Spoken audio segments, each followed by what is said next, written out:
students. Today I am going to narrate a story for you all, and the title of our story is Thumbelina. Once upon a time, there was a woman who had no children.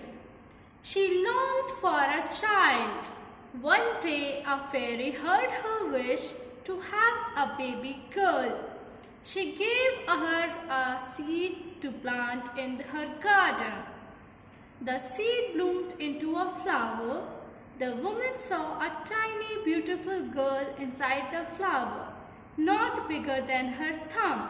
She decided to call her Thumbelina. Thumbelina was so small that the lady made a walnut shell as her bed and rose petal as a blanket. She made a boat for her with a floating leaf in a bowl of water. Thumbelina was delighted to have such a happy home. She sat in the boat and sang beautifully. Unfortunately, her sweet voice attracted an ugly toad.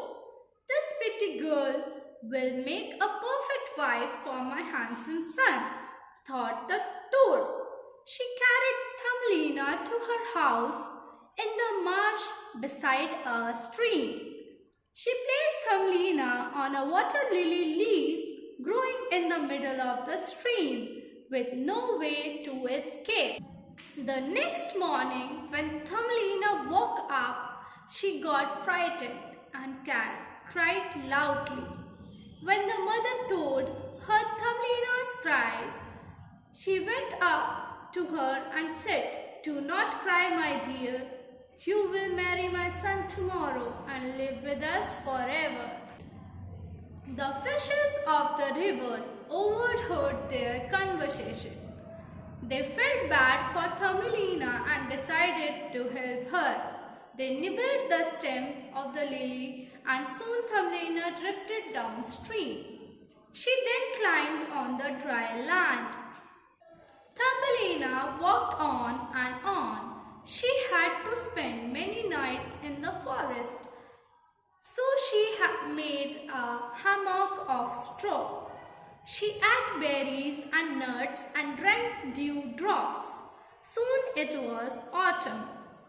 The leaves turned yellow and fell down. The wind became chilly and Thumbelina's thin cotton clothes could not keep her warm.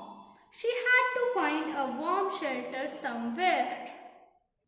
One evening, she saw a mouse house in a small field. She went there and begged for shelter and food. The mouse welcomed her and permitted her to live there. In return, Thumbelina did all his household work. Thumbelina enjoyed the new company of mouse.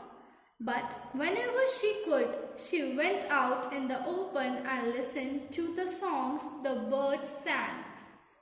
One day, Thumbelina saw a swallow lying half dead on the ground outside the mouse house.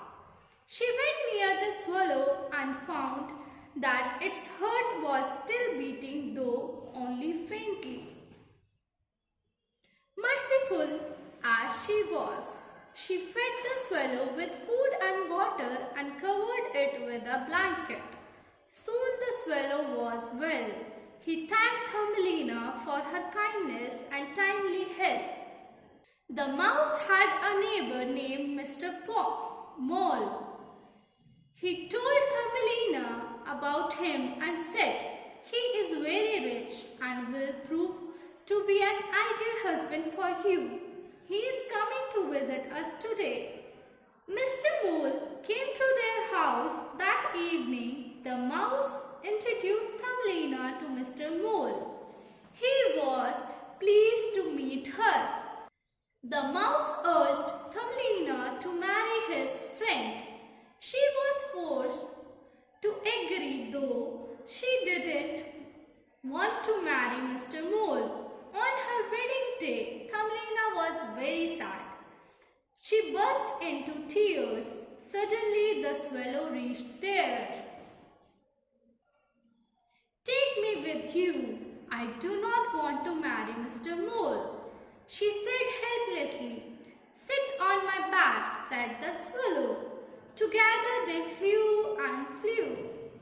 Over the hills, over the seas, and finally they landed among beautiful flowers. Thumbelina looked around her and found that nearly every flower had a tiny person in it, no bigger than herself.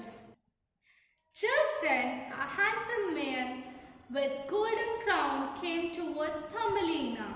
He told her that he was the prince. Welcome to the flower land, he greeted Thumbelina.